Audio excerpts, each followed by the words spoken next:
and all. So y'all give her a God bless. Amen.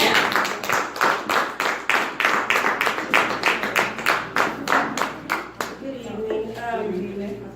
I just want to, I got a lot because I put a lot of things in my phone. I was so nervous when I was asked to speak, but nevertheless, to God be the glory. But I just want to say 99% of the battle is getting ourselves in the right frame of mind. Amen. We should never hold ourselves accountable for anything that we've ever gone through because God is amazing. Yes.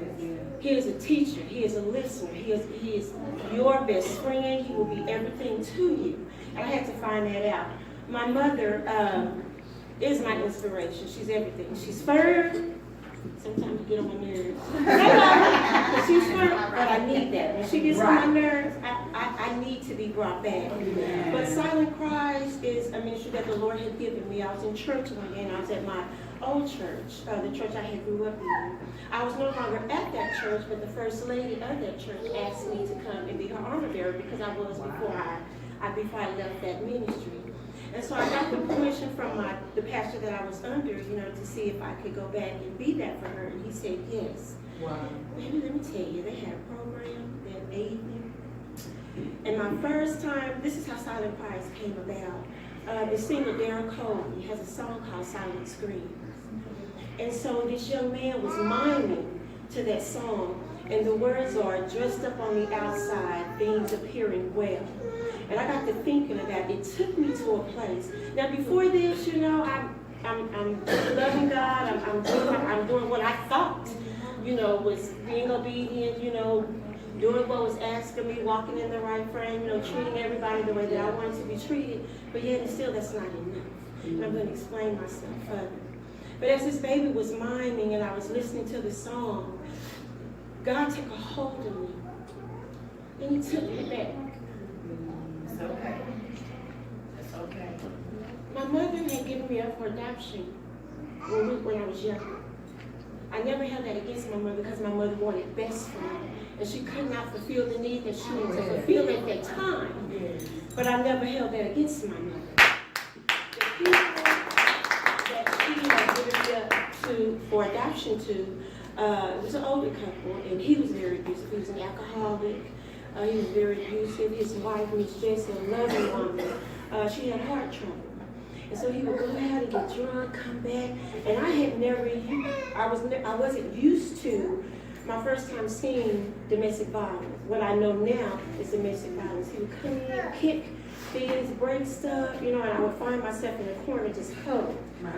Just not knowing, just crying and huddled, not realizing what was going on. And so when she died, I became the wife. He began to abuse me. And that abuse went on from the age of 7 years old, because she passed away when I was 7, up until 15 when I ran away. I left and I came back home. But I'll tell you how God, all of this was in God's plan. Yeah. During that time, there was mental abuse, there was physical abuse. There were times that I would go to church and he was always giving me money and stuff, but I couldn't go nowhere because he was such a, you can't go to talk to nobody, don't you do this, don't you? And so I used the old woman, little girl, old woman. So I would take my money and put it in my panty drawer, excuse me, Nina. I wrapped up and put it in my underwear drawer, push it back or whatever. And he needed some money that Sunday for whatever reason. And I said, well, Daddy, I was at church. He picked me up from church. I said, Daddy, it's in the drawer. He couldn't find it. But this was all in God's plan. He went and looked for it, and so he got up and he was in a rage. What did you do with this money? You gave it to somebody? I'm 15 years, I'm a little girl. I'm 14, I'm 15 years old. Who can I give it to? He took me, I was in my room, I'll never forget it, and I was sitting on my bed, and he pushed me back onto the bed, and he took the bed slap from up under the bed, and he hit me from here down. But when I tell you, Lady Diane, my body wasn't bruised. See, God had me. I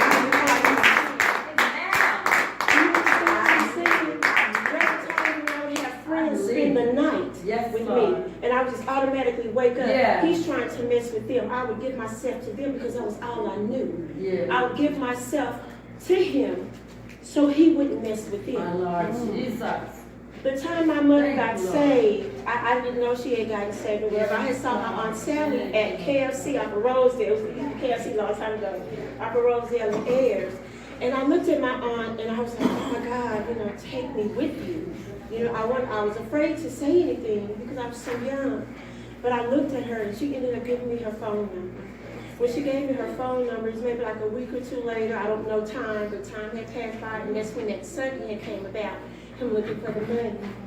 I did not know that my mother had given her life to Christ, and she had confessed to the church that she had given me up for adoption, and she wanted the Lord to bring me back to her. In the midst of all of this going on, that night I came home, and she was at church. I called, I got that number, I waited till he went to sleep because I was afraid. I called my Aunt Sally, and I said, Aunt Sally, so I'm ready to come home. Will you come and get me? I'm ready to come home. I said, I'll be asleep, because please come and get me before he wakes up.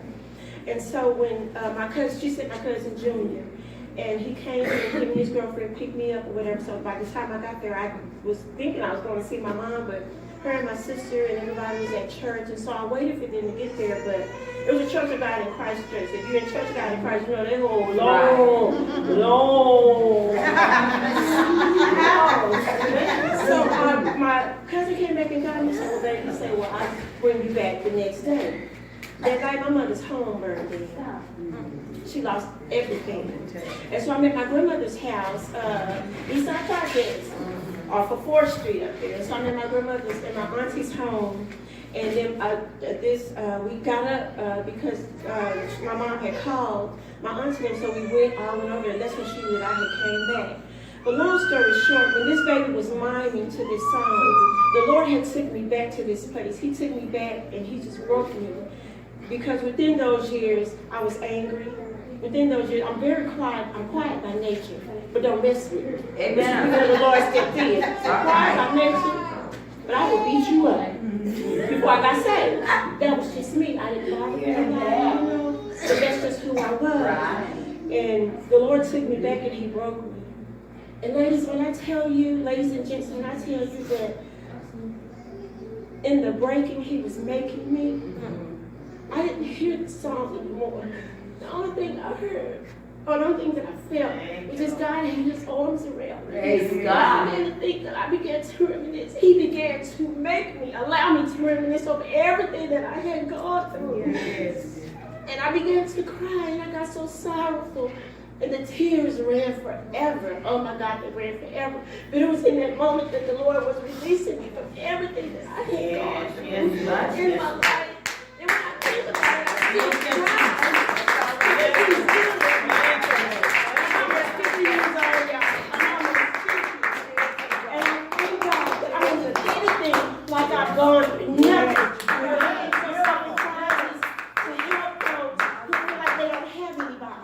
We all have a solid ground. A lot of times you can't talk to people because who can you trust? My foundation has an oath of silence. And we're going to help and deal with people. If you can't talk to somebody, you can be able to, and you can trust, you can talk to that person, you know that what you're saying stays there. We're going to help whoever, whatever that need is, be it transportation, be it homelessness, be it feeding you, be it teenage pregnancy, whatever it is, whatever your silent cry is, this ministry is going to fulfill that need. And I just want y'all to pray for me. Pray for me that the Lord continues to bless me to bless others.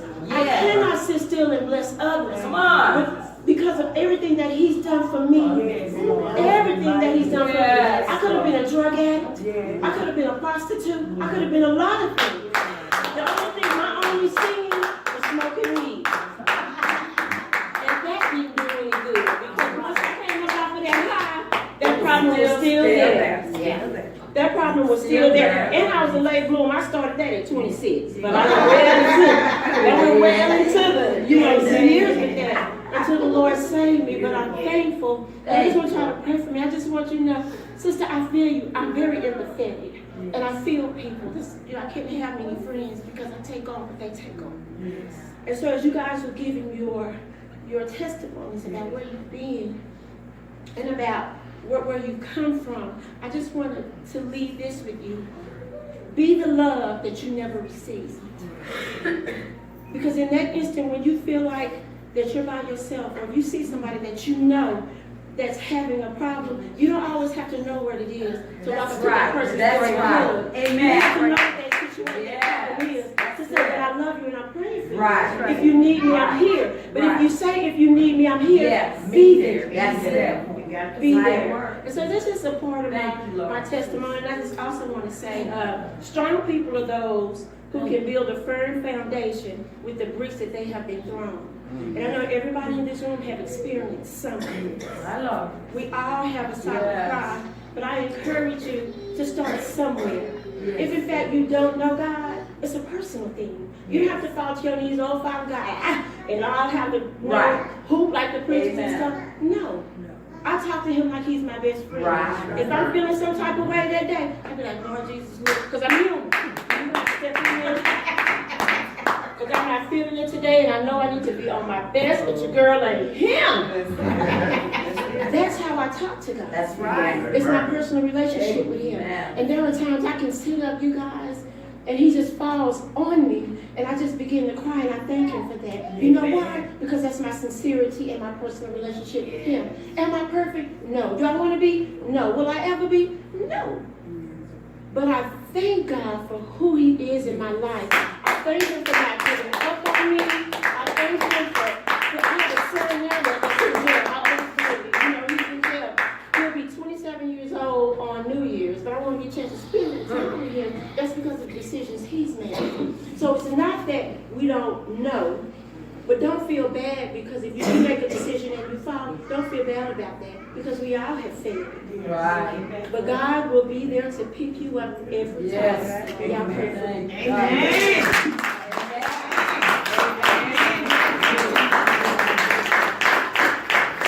You can tell she my daughter, huh? We get to go. My name is Niecy Chandler, and I've been a friend of Miss Diane's for the last 7 to 8 years since I moved to Fort Worth. Amen. And she's been a friend and a mentor. Oh, yeah. And I just thank God for letting her be in me and my family's life. Thank you, Lord. And I'm glad that my daughter and my granddaughter are here with me tonight. Yes. It's been a hard road since I've been in Fort Worth. I moved up here in 2011, and I lost everything. I lost my house. I lost my job. Since I've been up here, I've probably lost about 5 jobs. And I always, I had 20 years with the state. I always kept a good job. I always had new cars, new clothes, everything. And so it's been a challenge since I've been up here. And it was very difficult. And sometimes family understand and sometimes family don't understand. There's only so much that they can do. Right. They don't understand what's going on with you. And basically I was dealing with mental illness. And it was very hard because no one understood. I was having hallucinations and delusions, and I wouldn't tell my family. I would just see stuff, and it would just drive me crazy. And at night, I would lock myself in my room because I thought somebody was trying to hurt me. But if you looked at me, I just seemed like I was fine. And so my family was like, "Oh, you're just being lazy," or if I couldn't keep a job, or you just don't want to work, or you just but I was seriously ill.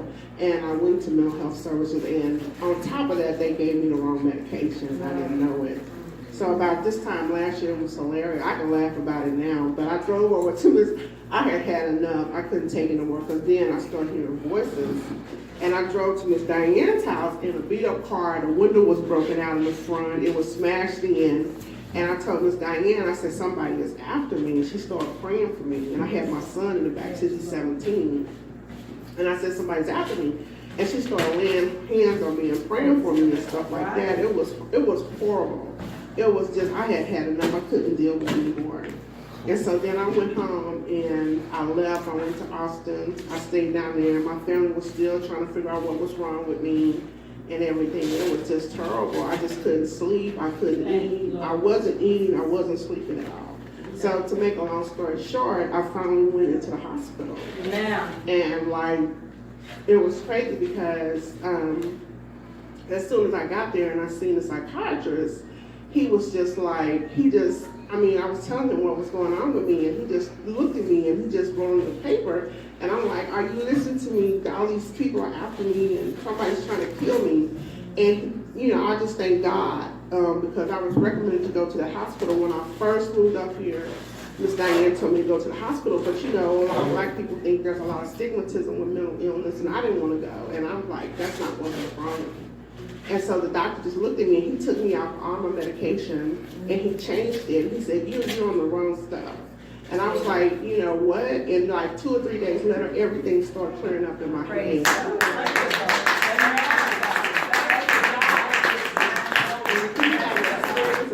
That I was suicidal. I was really about to take my own life. I'm serious, and I believe in God. The only thing is that I just know that I just in my heart, I just felt like I was a Christian, and I just think that would be the wrong thing to do.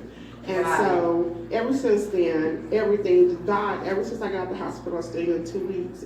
All my doors just opened up. I got a place to stay.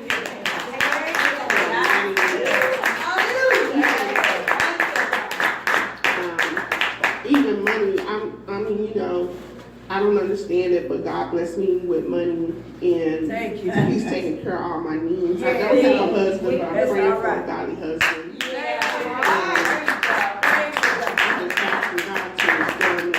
You know, completely. I may not be what I was. Maybe I don't need to be that person.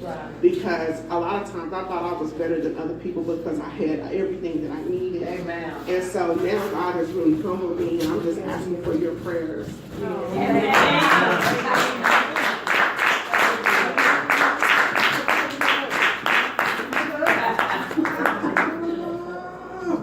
I told you I love to hug. Thank God, good. Yeah.